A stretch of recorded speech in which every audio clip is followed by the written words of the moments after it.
retrouver l'ex n'est pas une bonne idée. Quand on est quitté ou qu'on quitte quelqu'un, j'ai dit là précédemment, il y a donc un travail de deuil à faire en 5 étapes. Le déni, la colère, le marchandage, la tristesse, l'acceptation.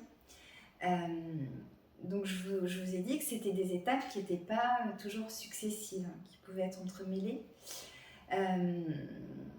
Donc je vous rappelle que quand le deuil est fait, quand le travail de deuil est fait, c'est qu'on peut parler de l'autre sans être submergé. Donc l'idée, c'est pas totalement de rayer l'autre de sa vie. L'autre, il a fait partie de nous, de notre histoire. L'histoire a été plus ou moins intense et longue et importante. Mais c'est qu'en fait, l'ex reste dans une partie du cœur et de la tête, voilà, à sa juste place, pour les choses jolies que l'on a vécues, mais que ça n'empêche pas d'avancer. C'est ça qui est important. Si on est toujours en référence à son passé, effectivement, on ne pourra pas vivre de nouvelles choses. L'acceptation, c'est fondamental, et je le redis, on ne repense pas qu'au bon moment.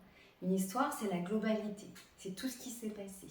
Donc les imperfections de l'histoire, de l'autre, nos différences qui étaient des fois inacceptables, les défauts, c'est ça qui fait qu'on laisse l'autre à sa place dans le passé et qu'on avance vers l'avenir, parce qu'il est là le vrai sujet.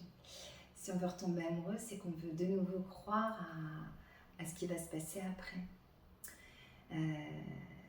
Je pense pour avancer, il faut accepter son passé, il faut illuminer son présent et il faut préparer son avenir.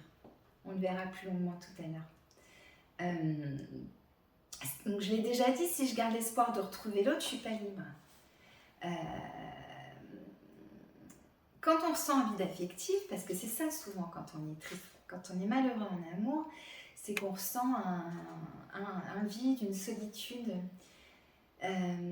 L'idéal, dans un premier temps, c'est d'essayer de le remplir avec soi-même. Donc, apprivoiser sa solitude, ça veut dire apprécier sa propre compagnie. Apprécier d'être avec soi-même. Se faire du bien, ne pas avoir d'attente que l'autre comble un vide. Donc je m'écoute, j'essaie de mieux me connaître, je fais ce que j'ai envie.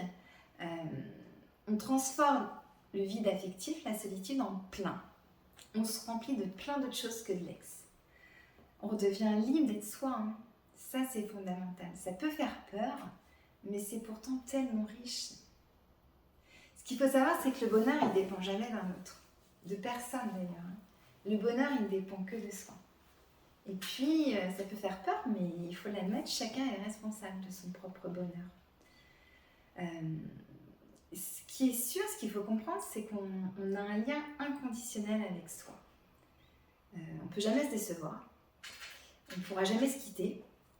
Donc, de notre naissance jusqu'à la fin de notre vie, on sera tout le temps accompagné par nous-mêmes.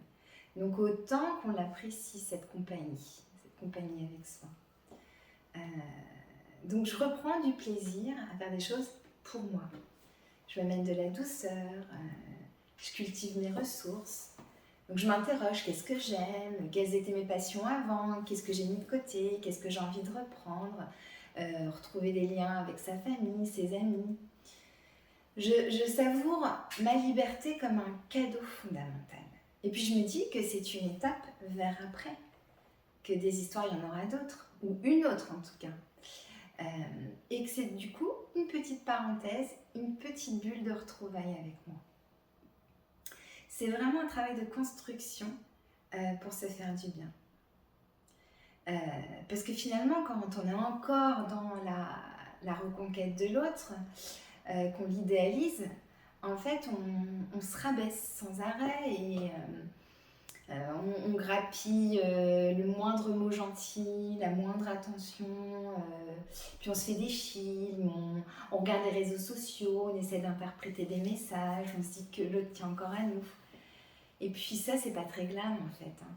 On s'aime pas dans ce rôle-là, on se reconnaît pas. Quelquefois, finalement, on s'épuise à essayer de retrouver l'ex, à essayer de continuer la construction du passé. On est piégé en fait, on se remet tout le temps à la case départ. C'est une perte d'énergie, hein. Donc gagner en énergie, c'est de se centrer sur soi. Si je me recentre sur ce qui s'est passé avant, je suis dans l'autodestruction à mon avis. Donc si l'autre nous rejette, on le sent clairement, on ne s'obstine pas. Ce qui est sûr, c'est qu'on ne peut pas contrôler les sentiments de l'autre. Heureusement d'ailleurs. La seule maîtrise que vous puissiez avoir, c'est la maîtrise de vos sentiments, de ce qui va se passer pour vous.